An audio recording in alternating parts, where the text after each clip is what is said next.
ఆయన చిన్న పెద్ద అని తేడా లేదు. ప్రతి ఒక్కరు హెల్ప్ చేస్తుంటారు. అందుకే ఆయన పవన్ కళ్యాణుడయ్యాడు. పవనుడయ్యాడు. అర్థమవుతుందా? మనకి ఆల్రెడీ బ్రహ్మం గారి చరిత్ర అని చెప్పేసి మామూలుగా కొన్ని బుక్స్‌లో కూడా చదివాను. పవనుడొస్తాడని. అది మన పవన్ కళ్యాణ్ గారే అని అనుకుంటున్నాను.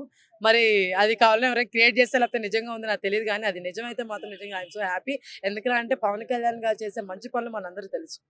అర్థమవుతుందా? కానీ కొంతమంది గొర్రెలు ఇంకా చాలామంది దీన్ని రాంగ్‌గా చూపిస్తున్నారు. అది ఆళ్ళకే తెలియాలి. ఒక మనిషి ఇంత మంచి చేస్తున్నా ఇంకేదో చేయలేదు అని చెప్పి మాట్లాడే వాళ్ళు, వాళ్ళు అన్నం తింటున్నారా ఏంటనేది నాకు తెలీదు. అంటే కొంతమంది ఏమంటారంటే అండి, కళ్యాణ్ గారు ఒక మంచి చేస్తారు. వీళ్ళకి చేస్తున్నారు కదా! ఇంకా పేదవాళ్ళు ఉన్నారు కదా! వాళ్ళకి కూడా చేయాలి కదా! అన్నట్టు మాట్లాడుతున్నారు. సో, దాన్ని ఎలా చూడొచ్చు మనం? ఒక బంతి భోజనంలో కూర్చోంటారండి అందరికి. ఒకేసారి అందరి ప్లేట్‌లో అన్నం పడతదా?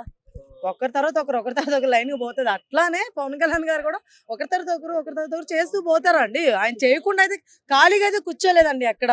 ఇది నిజం. ఖాళీగా ఆయన ఎక్కడ కూర్చోలేదు. చేస్తున్నారు. ఆయన తోచినంతలో ఆయన దాకా వచ్చిన సమస్యల్లో చేస్తూనే ఉన్నారు. నిజం చెప్పాలంటే ఎమ్మెల్యేల దగ్గర పోవాల్సిన సమస్యలు కూడా మన డిప్యూటీ సీఎం దగ్గరికెళ్ళిపోతున్నాయి. ఎందుకు వీళ్ళు నమ్మలేకనో లేకపోతే ఏనో నాకు తెలీదు గానీ, సో చిన్న చిన్న సమస్యలు కూడా ఆయన దాకెళ్తున్నాయి. ఆయన ఒకసారి అన్నారు కూడా, "నాకు చాలా సిగ్గుచేటుగా ఉంది ఇది చెప్పాలంటే మీ అందరికీ. ఎందుకంటే ఎమ్మెల్యేలు చేసిన పనులు కూడా నేను చేయాల్సొస్తుంది" అని చెప్పేసి. అర్థమవుతుందా? అంటే ఇప్పుడు ఆయన చేస్తున్నారంటేనే కదా ఆయన దాకా పోతున్నాయి. ఆయన చేయకపోతే ఆయన దాకా ఎందుకు పోతాయి? సమస్యలను ఆయన దాకా ఎందుకు తీసుకెళ్తున్నారు? మీకెందుకు బుర్ర లేదు ఆ విషయంలో? ఇప్పుడు ఒక విషయం అండి, చిన్న మాట చాలా మంది ఒక విషయం గురించి చెప్తున్నారు. మహిళలు కొంతమంది తప్పిపోయారు, తప్పిపోయారు అని చెప్పేసి. గుర్తుందా? దాని గురించి పవన్ కళ్యాణ్ గారు చేయట్లేదు ఏమి అనేసి.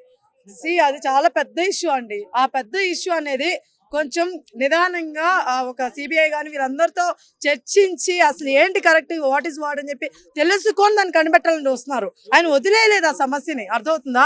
ఏదో ఒక రోజు అది మీకు ఆన్సర్ చూపిస్తాడు. ఆ రోజు అందరూ ఏడబెట్టుకుంటారో నాకు అర్థం కావట్లా. కాదమ్మా, ఇప్పుడు కళ్యాణ్ గారు సినిమా చేయరన్నారు. ఇప్పుడు సినిమాలు మళ్ళీ ఇంకొక సినిమా ఒప్పుకున్నాడు. ప్రజల కోసం ఉన్నారా? సినిమా కోసం ఉన్నారా అంటున్నారు కొంతమంది. మీరేమంటారు? బ్రో కొంచెం ఏంటంటే ఏమైపోతుంది, గవర్నమెంట్ నుంచి అంత డబ్బులు అవ్వట్లేదు బ్రో. కొన్ని ఇవ్వగలుగుతున్నారు బయట సహాయానికి. సో ఈయన పరంగా ఈయన సైడ్ నుంచి జీతం కూడా ఇచ్చేస్తున్నాడు అవతలోళ్ళకి. సో అలానే ఎంతమందికి ఇప్పుడు చేస్తాడమ్మా? అంటే సినిమాకి సినిమా చేసి ఎంతమందికి చేస్తాడు? నా ఆశతో మీ క్వశ్చన్. తర్వాత ఏంట్రా అంటే ఇప్పుడు సినిమాలు చేస్తే కనీసం వచ్చే డబ్బులతో ఇంకొంతమందికి నేను హెల్ప్ఫుల్ అవుతాను కదా అనే ఫీలింగ్తో ఆయన ఉన్నారు. అది ఫ్యాన్స్ కోసం చేస్తున్నానని ఏం లేదు. అర్థమవుతుందా? కానీ ఒక విషయం చెప్తా, ఫ్యాన్స్ను కూడా కొంచెం మెప్పిస్తూ ఉండాలి. మెప్పిస్తూ ఉంటేనే కదా వాళ్ళకు కూడా ఇంకా క్రేజ్ గానీ ఇది కానీ నిలబెట్టుకుంటారు. సో అట్లా చేస్తున్నారు అంతే. దానికి మీరు ప్రతిదాన్ని నెగిటివ్‌గా వెళ్ళొద్దు ఆయన అంటే గురించి. కాదమ్మా, ఇప్పుడు కొంతమంది కామెంట్స్ ఏంటంటే కళ్యాణ్ గారు సినిమాలలో సరిగ్గా చేయకుండా ప్రొడ్యూసర్ కి హార్ట్ అటాక్ వచ్చేలా చేస్తున్నాడు, ప్రజలకు సంపూర్ణంగా ఉండకుండా వీళ్ళకి ఇబ్బందులు పెడుతున్నారు అంటున్నారు. దానికి ఏమంటారు మీరు? సంవత్సరాలు సినిమా తీయలేక కొంతమంది ఏంటంటే ఫాస్ట్‌గా రిలీజ్ చేయాలని చెప్పేసి ఇలా చేస్తున్నారు. ఓకేనా? ఇప్పుడు ఆయన చెప్తున్నాడు ఒక పక్క నాకు టైం ఉండదు మీకు ఓకేనని. ఇప్పుడు 'ఓజీ' సినిమాలో కొన్ని దగ్గరలో ఎక్కడో అసలు తెలియడం లేదు మనకి. సమ్ మార్ఫింగ్‌లు అవ్వడం గాని ఏది కూడా అర్థమవుతుందా? బట్ 'హరహర వీరమల్లులో' తెలిసిపోయింది. అర్థమవుతుందా? 'హరహర వీరమల్లులో'. సో అలా చేయొద్దు. అలా చేయకుండా డైరెక్టర్‌లైనా ఏదైనా సరే ఆయన్ని కొంచెం వరకు ఎక్కడి వరకు మీరు రియల్‌గా చూపించగలుగుతారో అలాంటి స్టోరీ రాసుకోండి అని చెప్తున్నాను నేను.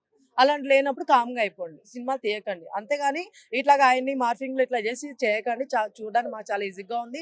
ఇది పక్కన పెడితే సినిమాలు కూడా హిట్ అవ్వట్లేదు. దీనివల్ల ఆయన బ్యాడ్ నేమ్ వస్తుంది తప్ప అదే బ్యాడ్ నేమ్ అంటే సినిమాల పరంగా చెప్తున్నా. ప్రొడ్యూసర్లు వీళ్ళందరూ ఏంటంటే బ్యాడ్ నేమ్ అని చెప్పేసి ఇది చేసేస్తారు కదా!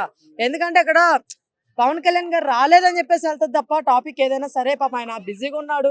పాపం జనాల కోసం ఎంత ఇదిగా ఉంటే ఈయన తీయలేకపోతే అనే విషయం ఎవడికి తెలీదు కదా! సో అట్లా కాబట్టి మీరు స్టోరీలు అనేవి రాసుకునేటప్పుడు ఆయనకున్న టైమింగ్ బట్టి మీరు రాసుకోండి అని నేను అంటున్నాను. యెస్. అంటే అక్క, కళ్యాణ్ గారు ఉన్న డబ్బులన్నీ ప్రజలకే పెడుతున్నారు. సో ఏంటి కళ్యాణ్ గారి ఫ్యూచర్ ఏంటి? ఫ్యూచర్ ఏముందండి, పోయేటప్పుడు మనం ఏం తీసుకెళ్ళం రా బాబు, ఒక మంచితనం ఒక పేరు అయి తప్ప. సో అని చెప్పేసి ఆయన పేరు కానీ మంచితనంగా తీసుకెళ్ళాలనుకుంటున్నాడు. సో అందుకని ఇవన్నీ చేస్తున్నాడు. అదే మెయిన్, ఎవరికైనా కావాల్సింది అదే. మన వాళ్ళందరూ ఎందుకు కొంతమంది పిచ్చోళ్ళు అంటే బతకాలి, బతకడానికి డబ్బులు కావాలి, ఆయన కాడ ఉన్నాయి కాబట్టి, ఆయన బతకడానికి ఆయన ఉన్నాయి కాబట్టి మిగతా నాకెందుకురా బాబు, జనాలకి కొంచెం పంచి ఇలా చేస్తే సహాయం చేసుకుంటే కనీసం ఆ పుణ్యం అయినా మనకు వచ్చిద్ది కదా. అంటే ప్రజలకు సహాయం చేస్తే ఆయన మనసు చాలా ఆనందపడుతుంది. ఆయన అలాంటి మనిషి కాబట్టి అందుకని ఇలా హెల్ప్ చేస్తూ ఉంటాడు అన్నమాట. జనసేనలో ఇప్పుడు సపోజ్ ఎక్కడైనా జనసేన వాళ్ళ దగ్గరికి ఏదైనా సమస్య వెళ్తుంటే చాలా అభివృద్ధి చెందారు. అంటే రోడ్ల మీద తిరిగే పవన్ కళ్యాణ్ ఫ్యాన్స్ ఇప్పుడు కష్టం అంటే ప్రజలకు మంచి చేస్తున్నారు, వాళ్ళ వంతు సాయం చేస్తున్నారు. సో ఎలా అనిపిస్తుంది ఈ మార్పు ఫ్యాన్స్ నుంచి? ఐఎమ్ సో హ్యాపీ అండి. నేను కూడా అండి. నా దాకా ఏదైనా సమస్య వస్తే నేను చేస్తున్నాను. నాకు అక్కడ ఉంటేనే చేస్తాను. లేకుండా అప్పులు తెచ్చైతే చేయనులేండి. అది వేరే విషయం. నాకు అక్కడ ఉంటే చేస్తాను. ఎందుకంటే ఇప్పుడు పవన్ కళ్యాణ్ గారు ఫ్యాన్ కాబట్టి చేస్తా అనట్లేదు. మనకు ఉంటది కదా హెల్ప్ చేయాలని. సో అలాగే కాకపోతే దట్టు పవన్ కళ్యాణ్ గారి ఫ్యాన్ కాబట్టి ఇంకొంచెం మన మైండ్‌కి ఎక్కిద్దనమాట. అరె! చెయ్యాలిరా బాబు అని. కానీ ఏదేమైనా ఒకటి చెప్తాను. నేననగా చాలా మంది పవన్ కళ్యాణ్ ఫ్యాన్స్ ఇలాంటి విషయాల్లో ముందుకి వస్తున్నారు. హెల్ప్ చేస్తున్నారు. అది చాలా హ్యాపీగా అనిపిస్తుందండి.